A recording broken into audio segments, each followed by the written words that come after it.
Pues muy buenas noches. Agradezco la invitación a la doctora Eira Cerda y al doctor Omar Eloy por la invitación a compartir con ustedes este tema, que bueno, es dirigido a los médicos internos y pasantes del Hospital Central Militar. Entonces vamos a empezar la presentación.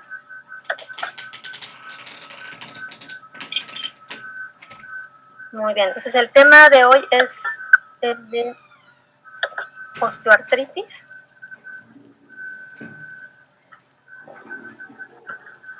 Es que no sé por qué no me deja. Muy bien, pues la definición que da el Colegio Americano de Reumatología a la osteoartritis, que puede ser tanto primaria como secundaria, es el grupo de afecciones que provocan signos y síntomas articulares relacionados con los defectos de la integridad del cartílago articular y los cambios del hueso marginal subyacente. Me parece que hace 8 días con la doctora Floricela vieron la estructura de la articulación normal. Entonces aquí vemos en este esquema, en la del lado izquierdo, cómo está una rodilla normal, vemos el hueso, vemos cómo está la cápsula, cómo aquí tenemos cubriendo la parte distal del hueso, vemos el cartílago, vemos aquí la membrana sinovial y aquí también vemos el hueso de la tibia, es una articulación de rodilla. Y ya del lado derecho, en su pantalla, vamos a ver cómo ya cuando existen cambios de la rodilla afectada por osteoartritis, vamos a ver cómo va a haber un engrosamiento de la cápsula articular.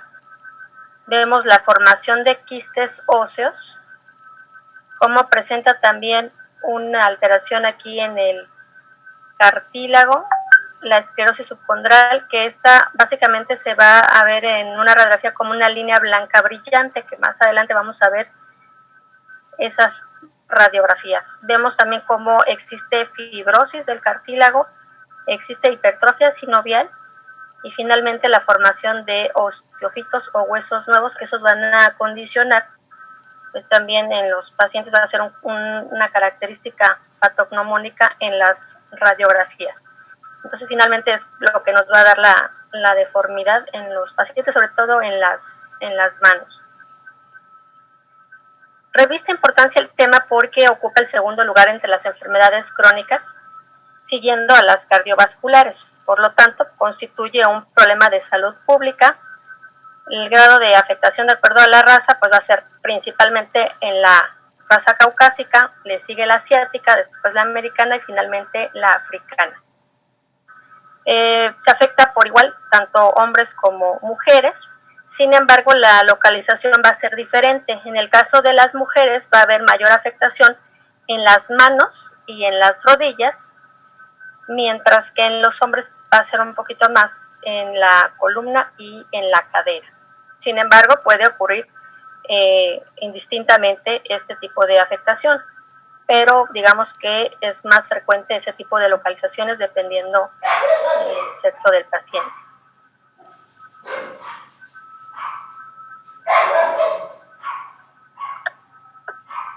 Bueno, aquí esta diapositiva podemos ver cómo la propiedad que tiene de elasticidad del cartílago articular va a estar dada por el colágeno tipo 2 y por el agrecano.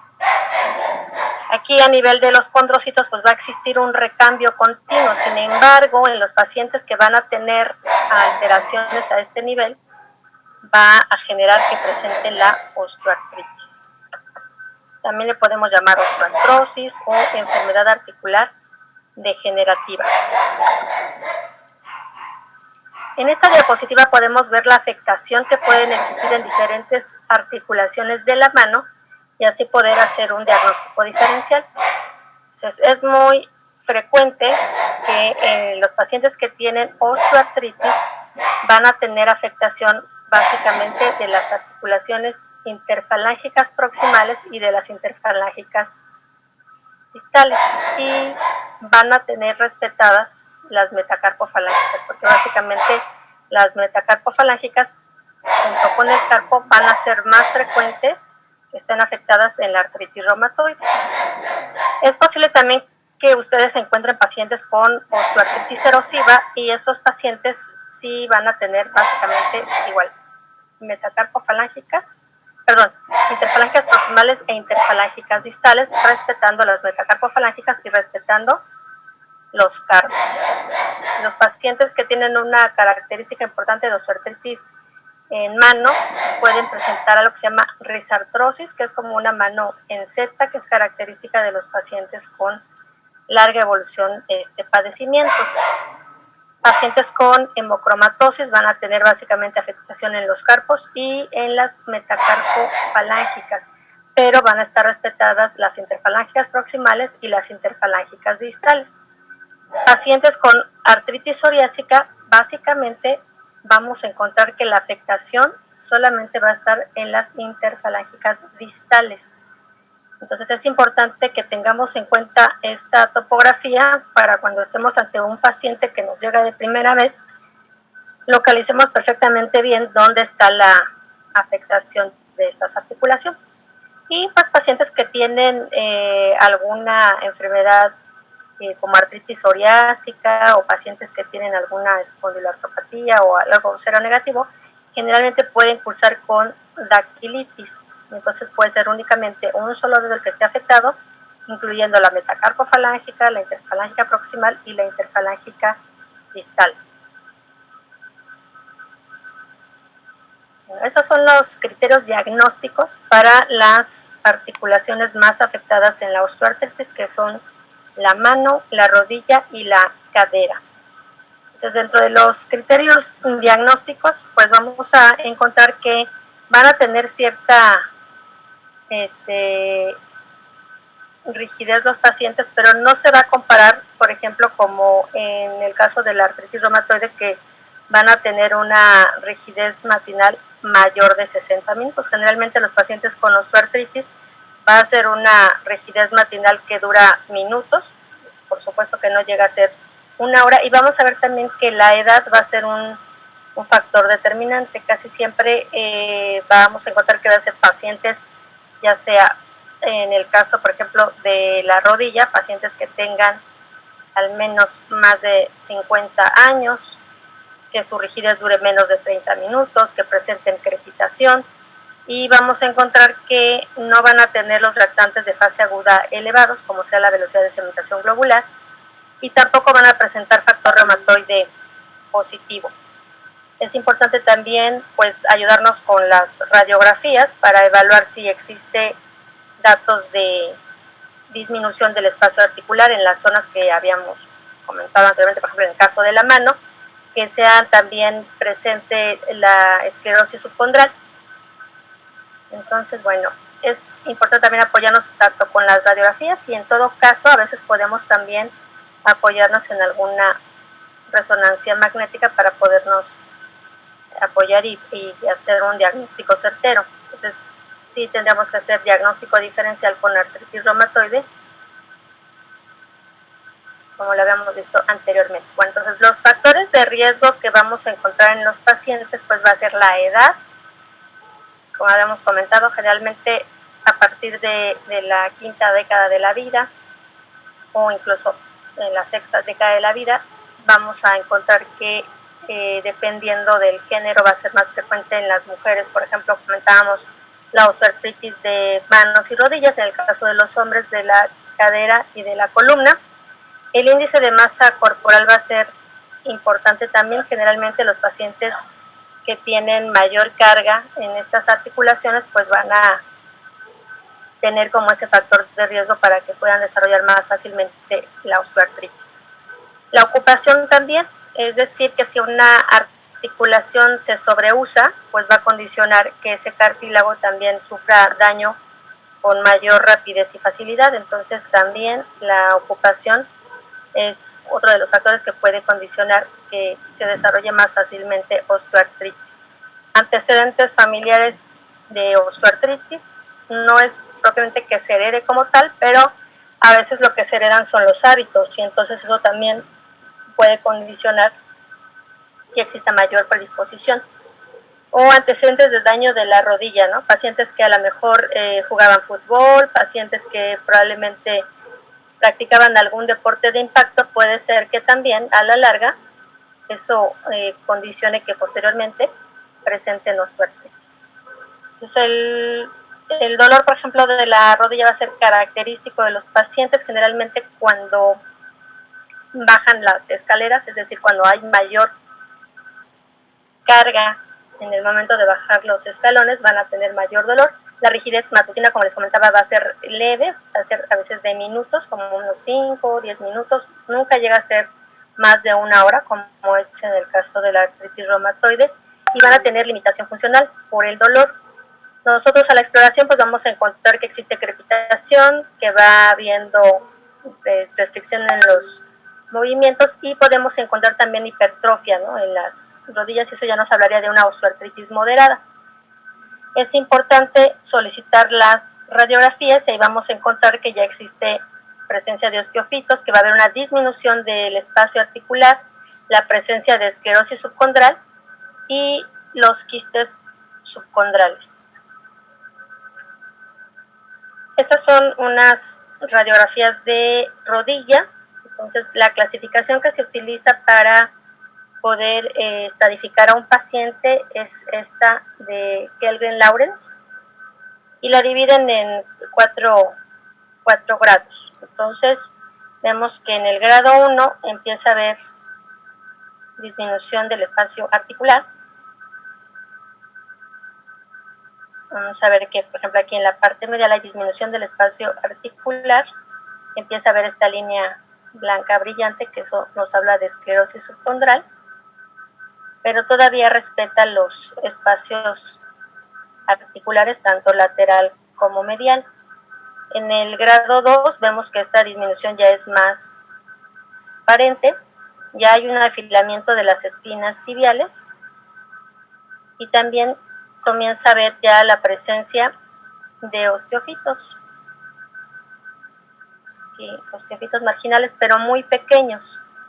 Ya en el grado 3, la disminución del espacio medial se ve más comprometida, el lateral también está muy reducido, este espacio articular, las espinas tibiales están más afiladas y prácticamente ya hacen contacto con los cóndilos femorales. Y en el grado 4, prácticamente pareciera aquí que ya se perdió el espacio, vemos prácticamente esta línea blanca brillante de esclerosis subcondral, ya francamente es 1 milímetro lo que queda de este espacio articular, pero prácticamente ya está unido un hueso con el otro, entonces esto hace que limite demasiado el movimiento, el paciente va a tener mucho dolor y esto ya sería un grado 4 que evidentemente ya requeriría de un tratamiento quirúrgico, o sea, una ya derivación hacia el ortopedista. En estas imágenes vemos una articulación del hombro, vemos como la cabeza del húmero está aquí íntegra, toda la capa del cartílago articular. Sin embargo, ya cuando existe osteoartritis vemos cómo comienza a haber ese desgaste del cartílago, ya hay zonas denudadas de cartílago articular y evidentemente esto va a condicionar crepitación, dolor y chasquido en los pacientes con osteoartritis.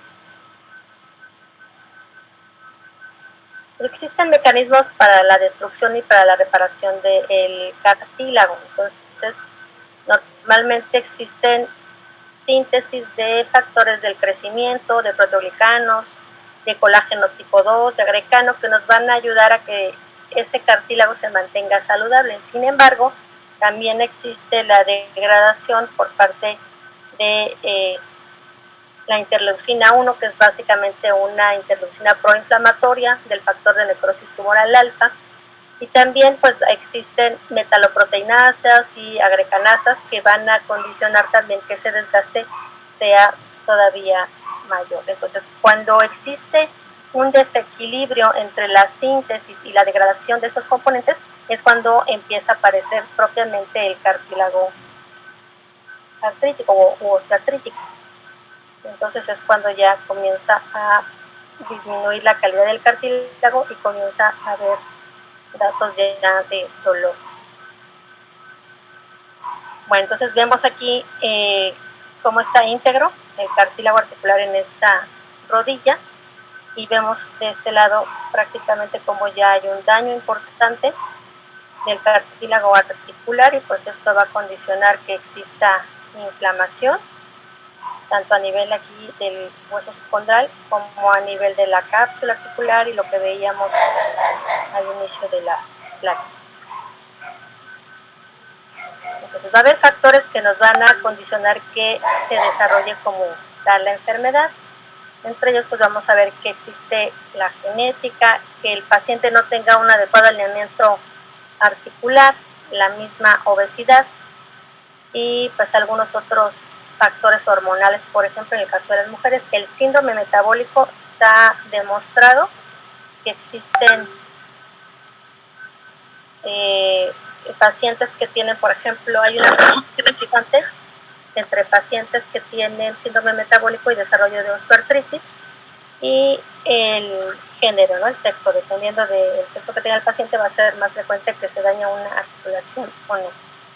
Y la progresión pues va a estar dada por el daño articular previo que tengamos, qué tan severa es esta enfermedad, la carga articular que los pacientes den o que tengan en el caso de ciertas ocupaciones, la presencia de dolor, la rigidez articular y la edad. A mayor edad los pacientes van a ir condicionando a tener mayor daño articular y mayor dolor. Entonces vean ustedes en este esquema cómo es el cartílago articular sano. Vemos cuando empieza a haber ya daño, osteoartritis y finalmente cuando ya completamente prácticamente está aquí denudado y pues existe mucho dolor. Entonces, a nivel de las manos, esto es muy característico, los nódulos de Heberden y los nódulos de Bouchard.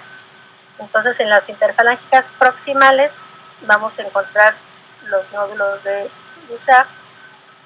Entonces, es como una mnemotecnia para que se la aprendan más fácil.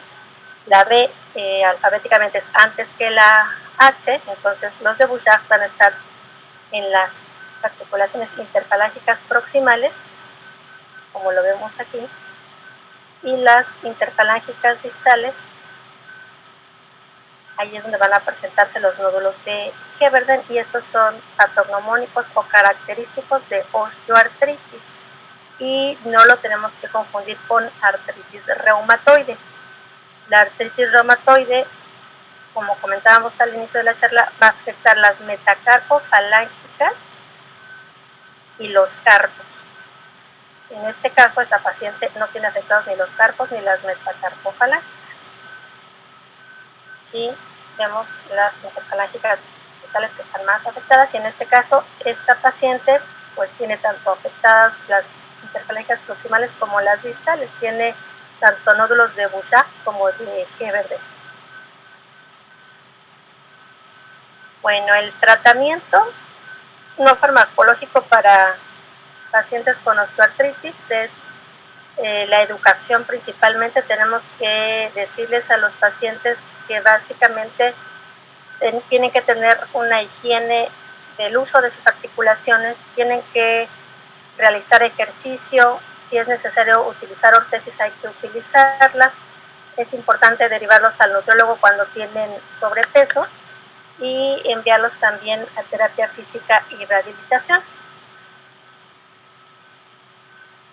El tratamiento de la osteoartritis va a estar dividido en medicamentos que van a modificar los síntomas y en aquellos que van a modificar la estructura propiamente del cartílago.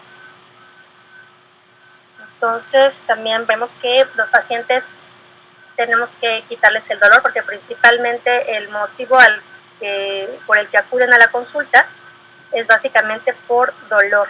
Entonces el paracetamol, digamos que es el medicamento de primera elección para el dolor en los pacientes con osteoartritis, siempre y cuando sea un dolor de leve a moderado. En realidad pues es uno de los medicamentos más inocuos que existen, es seguro y eficaz, puede ser un analgésico a largo plazo, sin embargo tenemos que tomar en cuenta la función hepática del paciente, entonces, y los antecedentes. Evidentemente el paracetamol al metabolizarse a nivel hepático pues está contraindicado en aquellos pacientes que tengan daño hepático, en aquellos pacientes que sean alcohólicos y en aquellos pacientes que utilicen anticoagulantes. Ahora, las primeras fases de la osteoartritis puede ser que cursen con cierta situación inflamatoria antes de que se forme como tal los nódulos de Bouchard y Hebert en el caso de las manos, y entonces ahí podemos utilizar antiinflamatorios cuando son las primeras fases de la enfermedad. Ya cuando la enfermedad se vuelve más crónica, se pierde esa fase inflamatoria y únicamente, digamos, es más el dolor que tienen. Entonces, no vamos a dar tratamiento con antiinflamatorios a todos los pacientes, sino solo en aquellas fases en las que encontramos que el paciente está con inflamación, sino únicamente sería con analgesia, como el caso anterior que habíamos platicado del paracetamol. Entonces, si no presentan los pacientes mejoría con el paracetamol, podemos utilizar esporádicamente antiinflamatorios que lo puede combinar el paciente, pero también tenemos que ser cuidadosos en evaluar qué tipo de antiinflamatorio le vamos a dar al paciente.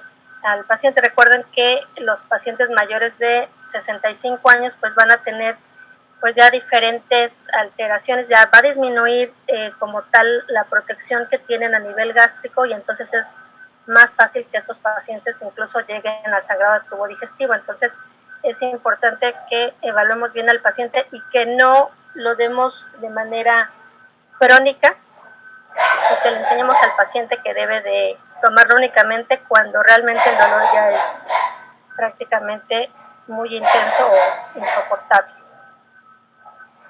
Entonces, tenemos que vigilar en estos pacientes los eventos adversos de los antiinflamatorios, que no existan hemorragias digestivas, que no exista toxicidad renal, o sea, tenemos que comentarle todos los riesgos a los pacientes para que también ellos sepan y no abusen de los antiinflamatorios.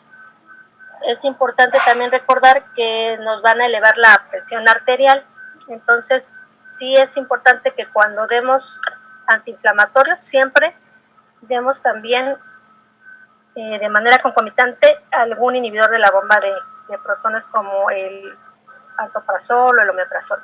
Los pacientes mayores de 65 años como tal, los AINES están contraindicados. Podríamos utilizar los COX-2, como es el caso del celecoxib y el meloxicam, pero sin abusar de ellos. Igual la indicación está para el dolor moderado o severo y que presente además inflamación. Si solamente es dolor, únicamente vamos a dar analgésico. Entonces, como les comentaba, si el paciente ya tiene algún antecedente de hemorragia o si ha tenido algún trastorno gastrointestinal, pues que se podrían llegar a utilizar de manera esporádica, pero recordemos también que los COX-2 pues también van a ser más protrombóticos, entonces hay que tenerlos, o sea, hay que cuidar mucho a qué paciente se lo vamos a indicar, no abusar de ellos. Los analgésicos opioides van a estar indicados en aquellos pacientes que van a tener ya cuadros graves de dolor o que en algún momento dado presentan exacerbaciones, porque a veces los pacientes, si realizaron alguna actividad más extenuante, puede ser que presenten mayor dolor. Entonces podemos utilizar la combinación, por ejemplo, de tramadol con paracetamol, pero no se recomienda su uso por periodos prolongados, ya que los efectos adversos que van a tener pues va a ser la náusea, el vómito, la somnolencia y el estreñimiento. Entonces, tómenlo también en cuenta porque a veces el paciente que ya está tomando tramadol nos llega también a urgencias por constipación o por alguna otra situación. Entonces hay que ver dentro de todos los medicamentos que está tomando si está tomando además tramadol, y ese puede ser una de las causas, por ejemplo, de estreñimiento y que llegan los pacientes a presentar de manera frecuente. Los analgésicos tópicos puede ser una terapia alternativa o complementaria, sobre todo y que va a ser muy noble, no va a tener prácticamente efectos secundarios y es una opción que le podemos indicar al paciente que primero utilice un analgésico tópico. Si no mejora, entonces ya nos vamos al paracetamol, y ya si no mejora, pues puede ser un opiáceo o esporádicamente el uso de algún antiinflamatorio. Dentro de los neuromoduladores, el único medicamento aceptado por la FDA para aliviar, digamos, el dolor de la osteoartritis de rodilla, que está aceptada por la FDA, es la duloxetina, que podemos iniciar con una dosis de 30 miligramos y después se puede aumentar incluso a 60 miligramos, y nos va a ayudar a modular ese dolor. Sin embargo, dentro de los efectos secundarios, pues va a estar la hiperhidrosis, la cefalea, la náusea, estreñimiento, somnolencia y fatiga. Está contraindicado en aquellos pacientes con glaucoma. Existen otro tipo de medicamentos que son los que básicamente pueden modificar un poco la estructura del cartílago articular, y los conocemos como Cisadoa por sus siglas en inglés. Y lo que va a ocurrir con estos medicamentos es que nos van a ayudar a disminuir el dolor y van a mejorar la función de la articulación por algún tiempo. La idea es que tratemos como de evitar lo más posible las cirugías, o tratar de prolongarlas más, porque recordemos que en el caso de las prótesis, pues tienen cierta duración de acuerdo también a los materiales que se utilicen. Entonces puede ser 15 años o 20 años, dependiendo qué tanto cuide el paciente su prótesis, ya sea de rodilla o de cadera. Entonces la idea es como tratar de prolongar más ese evento para que no tenga que hacerse un recambio durante la vida del paciente unas 2 veces. Bueno, dentro de los medicamentos que modifican los síntomas, vamos a encontrar que está la glucosamina con la condroitina, y esta presentación de Bartalón Compositum es la única que contiene, digamos, 1500 miligramos de glucosamina y 1200 miligramos de condroitinsulfato. Existen muchas presentaciones de glucosaminas, algunas tienen, si ustedes ven los suplementos, pues tienen 100 miligramos, 500 miligramos, pero en realidad dentro de los estudios que se han hecho para ver la mejoría de la disminución del dolor, tiene que ser una dosis de 1500 miligramos de glucosamina para tener un efecto en el paciente. Entonces van a ayudar a disminuir el dolor, van a ayudar a mejorar la función, y también se recomienda que si no hay mejoría a los 6 meses de estarlos ingiriendo, es mejor suspenderlos, porque también hay pacientes que reportan que tienen mayor molestia, digamos, gastrointestinal. Entonces, si no tienen beneficio, mejor no utilizarlos. Es importante también, por ejemplo, en el caso de la glucosamina, en algunos pacientes diabéticos que no están controlados, es posible que la glucosamina también pueda favorecer el descontrol. Entonces, había que también evaluar al paciente. Si no tiene descontrol metabólico, se puede utilizar en pacientes diabéticos, pero si están descontrolados es mejor no utilizarlo, porque sí influye a que aumenten los niveles de glucosa sanguínea.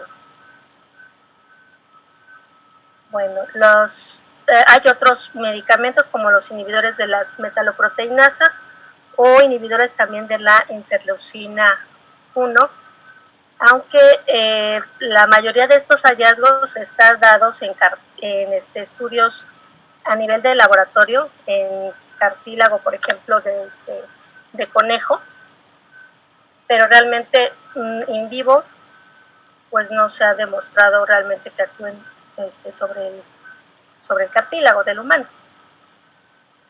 Existen otros métodos que nosotros utilizamos en los pacientes para tratar de aliviar el dolor, como es la viscosuplementación, que puede ser con hialuronato o puede ser con hilano, como es el Synvisc. Y es una terapia adyuvante cuando no hay una respuesta adecuada a los AINE o a los Cisadoa. Va a comenzar a ser eficaz este tratamiento después de la aplicación de 4 semanas, y ya como a los 2 meses, digamos, van a tener un pico máximo de mejoría nuestros pacientes. lo que se ha visto en los diferentes estudios publicados es que la administración de viscosuplementación va a disminuir la ingesta de los antiinflamatorios. Esto nos ayuda para evitar los efectos secundarios en nuestros pacientes. Hay ocasiones en las que los pacientes llegan con datos de derrame articular por el sobreuso de alguna articulación, como puede ser el caso de la rodilla. Entonces se pueden llegar a utilizar algunos esteroides intraarticulares, como puede ser la betametasona o puede ser la metilprednisolona. Sin embargo, no es conveniente como utilizarlo de manera tan frecuente, porque lo que puede ocurrir es que nos va a favorecer el desgaste del cartílago articular de manera más rápida. Es decir, sí nos ayuda a aliviar el dolor de manera rápida y eficaz, pero digamos que a largo plazo va a condicionar que exista mayor deterioro del cartílago. Entonces sí hay que ser cuidadosos y no utilizarlos de manera como indiscriminada. Aquí hay una acotación importante, que los esteroides sistémicos no están indicados en osteoartritis. O sea, un paciente con osteoartritis, aunque tenga mucho dolor o que haya diferentes articulaciones que estén dolorosas o afectadas por osteoartritis, no está indicado de ninguna manera darle pulsos de esteroide intravenosos, ¿de acuerdo? Únicamente los utilizamos locales y pueden ser intraarticulares, o a veces pueden ser cuando se acompañan a lo mejor de algún otro tipo de afectaciones. Es muy frecuente que además los pacientes puedan llegar a tener a lo mejor una bursitis en la rodilla o una bursitis trocantérica, etcétera, pero es a nivel local únicamente, nunca intravenoso.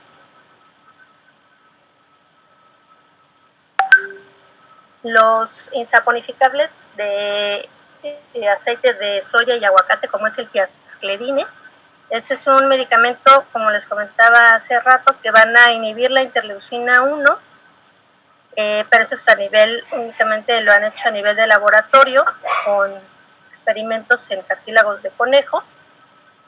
Y clínicamente, bueno, hay varios estudios que se han realizado en pacientes y se nota que disminuye el dolor de la osteoartritis, tanto de la rodilla como de la cadera.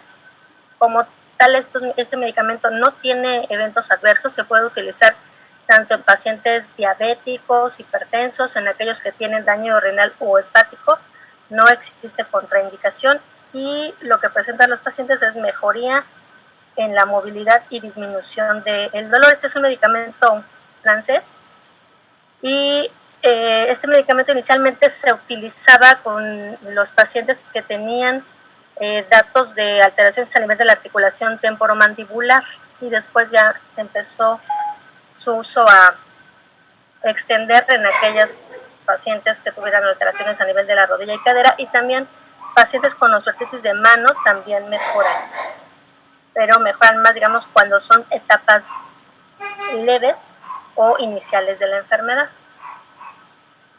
La diacereína, este medicamento es un inhibidor de la interleucina 1 también. Ha demostrado que disminuye el dolor, también mejora la función del paciente y se puede utilizar en aquellos pacientes, por ejemplo, también diabéticos. Este medicamento no va a alterar los niveles de glucosa en sangre. Sin embargo, uno de los eventos adversos principales va a ser la diarrea.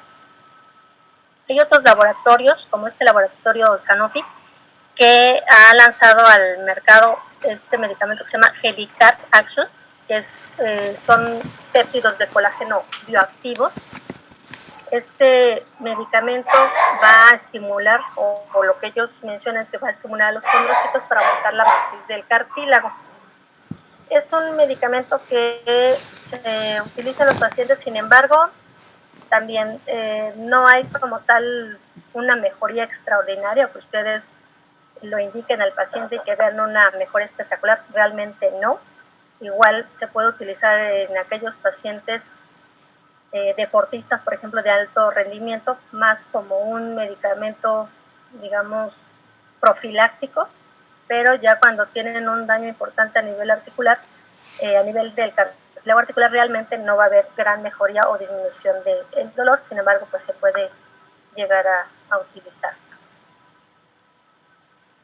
Este medicamento, el Fibroquel, que es la colágena polivinilpiridona, pues hay fases experimentales acerca de este medicamento.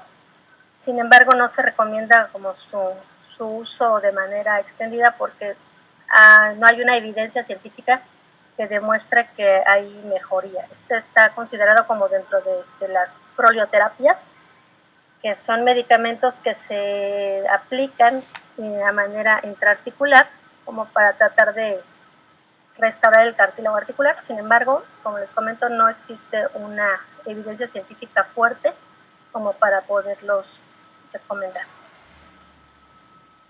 Seguramente habrán escuchado hablar del plasma rico en plaquetas. Hay algunos médicos ortopedistas que lo utilizan, es decir, extraen sangre del paciente, hacen un centrifugado y obtienen un plasma rico en plaquetas del mismo paciente y luego lo aplican de manera intraarticular. Hay pocos estudios que indiquen en realidad una utilidad. A veces los pacientes refieren que hay disminución del dolor, puede ser que mejoren un poquito la capacidad funcional, pero también su evidencia científica es débil. Por lo tanto, pues no se puede emitir como tal una recomendación. Sin embargo, sí lo utilizan algunos ortopedistas. Esta es otra prolioterapia, la aplicación de células madre. Se menciona que a corto plazo puede dar una reparación funcional, aunque a largo plazo no se ha demostrado que en realidad exista una regeneración del cartílago. Igual, como está a nivel, digamos, como de experimentación, pues no se puede emitir una recomendación sobre este procedimiento. En teoría, lo que dicen las personas que lo utilizan es que va a disminuir la destrucción del cartílago porque va a limitar, digamos, como que la respuesta inmunológica de la inflamación en estos pacientes, pero como les comento, no existe una evidencia científica como para poderlo recomendar. Bueno, y me gustaría terminar esta charla con esta plática de Marco Tulio Cicerón, que dice: el médico competente, antes de dar una medicina a su paciente, se familiariza no solo con la enfermedad que desea curar, sino también con los hábitos y la constitución del enfermo. Y yo creo que la osteoartritis es de los ejemplos más importantes porque evidentemente si no hacemos que el paciente cambie sus hábitos o que disminuya el sobreuso de sus articulaciones, pues difícilmente vamos a tener mejoría. Bueno, entonces esa sería la presentación y si gustan realizar algún comentario o preguntas, adelante. ¿Alguien que tenga alguna duda o pregunta?